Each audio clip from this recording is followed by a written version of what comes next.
جب شادی ہو تو پہلی رات بیگم کو جو آپ نے سب سے اہمیت کے ساتھ جو بات سمجھانی ہے، پہلے تو بیگم کو بتائیں کہ بیگم میری آپ سے شادی ہوئی تھی، اس سلسلے میں آپ کے سامنے حاضر ہوا ہوں.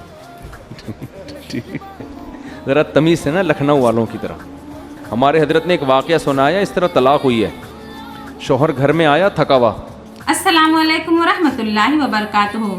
میرے پیارے دوستوں، آج ہم آپ لوگوں کو طارق مسعود صاحب کی بہت ہی خاص ویڈیو سنانے والے ہیں، جس میں انہوں نے بتایا ہے کہ شادی کی پہلی رات شوہر کو اپنی بیوی سے کیا کیا نصیحتیں کرنی چاہیے، اور خود شوہر کو اپنی بیوی سے کیسا حسن سلوک کرنا چاہیے جس سے گھر جنت بن سکے. ہمارے بیچ جب حسن سلوک ہوگا تبھی ہمارا گھر جنت بن سکے گا.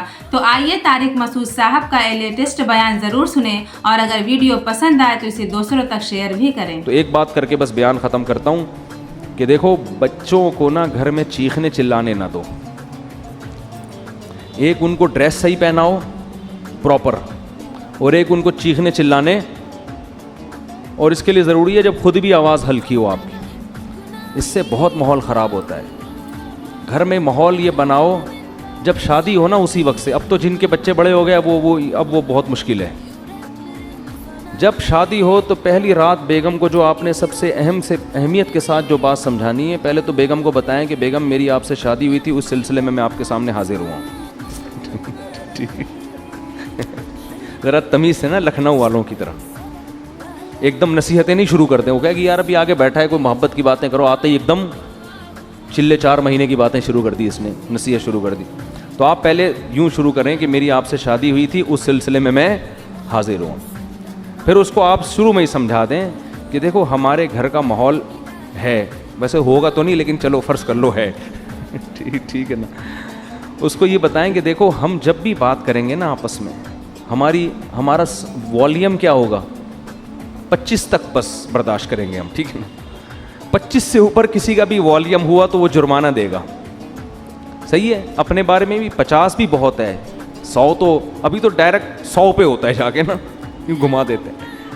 یہ چیخو پکار اللہ کو پسند نہیں ہے. وَغْضُضْ مِن صَوْتِكَ، قرآن کہہ رہا ہے اپنی آوازوں کو پس کرو. میں بھی یہ نصیحت اس لیے کر رہا ہوں کہ اللہ مجھے بھی توفیق دے. یہ مطلب نہیں ہے کہ میرا والیوم بہت ہی دھیما اور بڑی تمیز سے. گھر میں سب کچھ چل رہا ہوتا ہے، لیکن تکرار کرنے سے فائدہ یہ ہوتا ہے کہ اللہ توفیق دے دے. سیکھنے والے ہیں نا ہم سب. کبھی ہو سکتا ہے میری بھی آواز اچھلتے کودتے ہوئے باہر آ جائے گلی میں اور چیخنے چلاتی بھی. آپ بولے اس دن تو بیان کر رہا تھا، تو بھائی ہم بھی سیکھنے کے لیے کہہ رہے ہیں باتیں، لیکن بات اچھی کرنی چاہیے انسان کو. تو پہلی دن اس کو بتا دیں کہ ہمارا جو والیوم ہے نا وہ ہمیشہ 25 سے نیچے رہے گا، 25 سے اوپر نہیں. جتنا اب 100 کسے کہتے ہیں، پورا گلا پھاڑ کے جو بات کرو نا، یہ تو 100 ہے.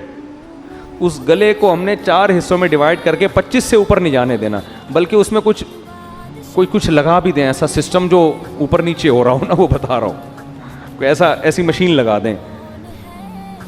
تو اس کے بڑے فائدے ہیں.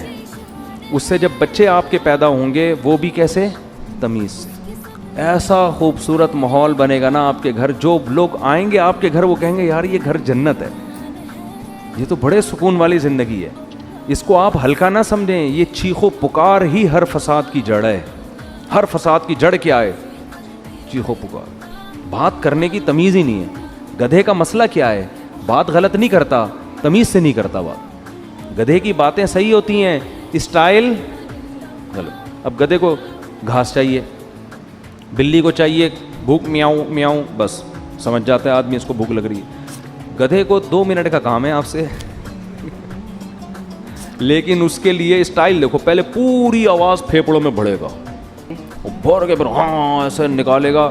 تو گدھا کے ساتھ پرابلم یہ ہے کہ اس کی بات غلط نہیں ہوتی، اسٹائل گدھے جیسا ہوتا ہے اس کا. ٹھیک ہے نا. تھوڑی سی بات کرے گا آدمی کہے گا اللہ کا واسطہ چپ ہو جا تھوڑی دیر کے لیے. وہ تھر میں گدھے تھے نا جو ہم نے سونے نہیں دے رہے تھے رات کو. تو یہی اسٹائل گھروں میں لوگوں کا ہوتا ہے. تو گھر میں بچوں کو کیا سکھانا چاہیے، تمیز، ادب. صحیح ہے نا. تو چیخنے چلانے کا گھر میں اگر ماحول ہوگا تو یہ بڑا مسئلہ. لیکن یہ شروع میں ہی کنٹرول ہو جاتی ہیں. جیسے وہ ایک آدمی، 2 بندوں نے شادی کی 2 بہنوں سے، 2 بھائیوں نے 2 بہنوں سے شادی کی, 6 مہینے گزر گئے, ایک کی بیوی بڑی تمیز سے, بہت ادب احترام, دوسرے کی بیوی کنٹرول میں ہی نہیں.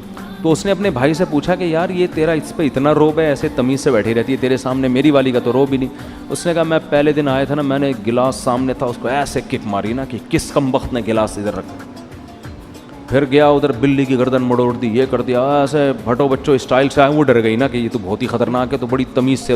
ویسے آج کل خواتین ڈرتی نہیں ہے اس اسٹائل سے, یہ میں بتا دوں, یہ پرانے دور کی پرانی باتیں ہیں. آج کل آپ جائیں گے نا, ایک گلاس اٹھائیں گے, وہ اٹھا کے لوٹا مارے گی آپ کے سر پہ, کھولا لے کے بھاگ جائے گی وہ, اور صحیح کرے گی. ظاہر ہے یہ کون سا اسٹائل ہے آنے کا. آپ کو چاہیے آپ آ کے اسے اسی اسٹائل میں بات کریں کہ بھائی میری آپ سے کل شادی ہوئی تھی, اس سلسلے میں حاضر ہوا ہوں. تو اب یہ 6 مہینے بعد یہ آیا اور اس نے بھی گلاس کو کک ماری نا, تو بیگم بولتی ہے اب ان ڈراموں سے کچھ بھی نہیں ہوگا.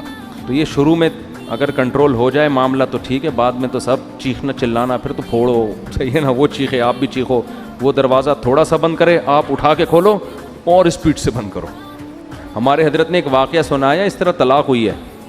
شوہر گھر میں آیا تھکا ہوا, تو بیگم انتظار کر رہی تھی, کہیں لیٹ ہو گیا تھا یہ, اس کو غصے میں بیٹھی ہوئی تھی بیگم.